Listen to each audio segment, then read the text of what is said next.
Il y a certainement des fraudeurs qui vont tenter au cours des prochaines heures, si ce n'est pas déjà fait, parce que là, on est dans le dernier droit, juste avant l'achat des cadeaux de Noël et des réjouissances, etc., qui vont trouver des moyens, des cybercriminels, de nous flouer et d'avoir une partie de notre argent.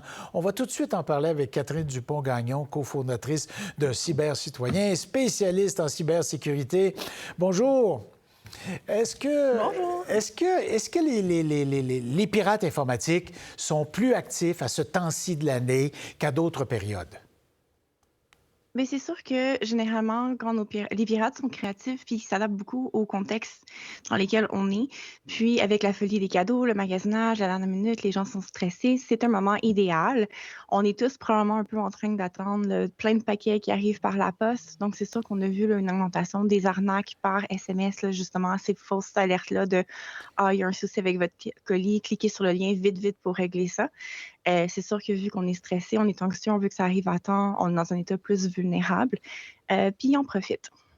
Quel est le type de fraude dans le moment? Et puis, je vais m'arrêter juste à nos téléphones, parce que toute notre vie passe à peu près par là.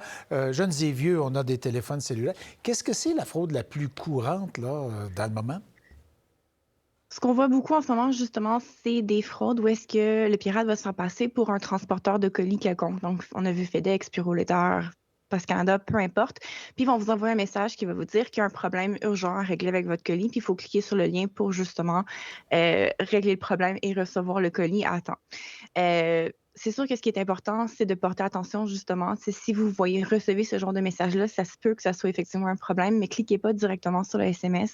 Allez sur le site web, allez voir dans vos courriels, allez chercher le courriel original du transporteur, puis allez voir à partir du numéro de suivi, justement, est-ce qu'il y a un problème réel ou est-ce que c'est un spam, en fait. Puis si c'est un spam, collectivement, ça vaut toujours la peine de justement transférer ces messages-là au 7726 spam, qui est le numéro pour justement faire un rapport de hey, ça, c'est un courriel, c'est un message malveillant pour justement que les compagnies de télécom, en fait, puissent les bloquer à long terme. Ouais.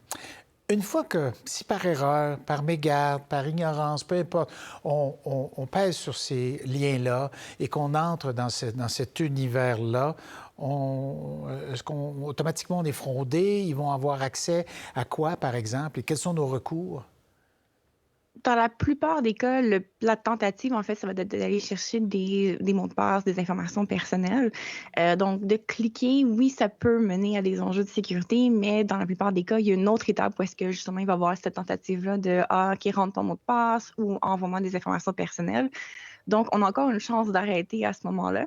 C'est sûr que c'est toujours une bonne pratique de, si on a par erreur donné des informations, d'aller immédiatement changer ses numéros ses mots de passe, etc., pour protéger nos comptes, aller activer l'authentification à plusieurs facteurs aussi, pour rajouter cette couche de protection-là. Puis autrement, là, c'est sûr qu'il faut faire attention, puis porter attention s'il y a des signes bizarres là, qui se passent sur notre téléphone suite à avoir cliqué. Bon. Qu'est-ce qu'on fait si on reçoit un message de ce genre-là qui vient, par exemple, d'un ami ou d'un membre de notre famille, puis on se dit « Ah, mon Dieu, c'est drôle que celui-ci ou celui-là m'écrive à ce sujet-là, puis me demande des informations. » Est-ce qu'on peut, si ça fait longtemps qu'on n'est pas en contact, je ne sais pas, quelquefois, c'est des noms qu'on connaît puis qui pourraient nous écrire. Est-ce qu'il y a des moyens de se prémunir là, d'une fraude ou est-ce que ça a des apparences de fraude? Ça, c'est souvent des fraudes un peu plus élaborées, là, où est-ce que c'est, par exemple, le compte de votre connaissance qui s'est fait hacker, puis à travers ça, ils vont essayer d'hacker d'autres personnes. Oui. Dans ces moments-là, c'est bien, encore une fois, de notifier ceci est un spam, puis de valider, en fait, via un autre mode de communication avec cette personne-là. Et est-ce que c'est toi qui m'as envoyé ce message-là? Donc, si on reçoit un message par SMS qui est bizarre, on peut essayer de contacter la personne par Facebook, puis lui demander. On peut essayer de l'appeler pour confirmer également. D'aller confirmer via un autre mode de communication, c'est toujours une bonne idée en cas de doute. Bon, écoutez, Mme Dupont-Gagnon, merci beaucoup d'avoir été disponible. J'espère que ça va être utile à ceux qui pourraient recevoir, parce que ça va aller en augmentant, là. Hein? Si vous voulez votre cadeau avant Noël, si vous voulez recevoir votre service avant Noël, pesez sur le bouton tout de suite. Alors, il faut éviter les gestes impulsifs, on va le dire comme ça. Mais merci beaucoup. Alors, joyeux Noël, puis bonne période des fêtes. Vous aussi. Merci. Pour voir nos émissions en entier, rendez-vous sur la chaîne Ici RDI.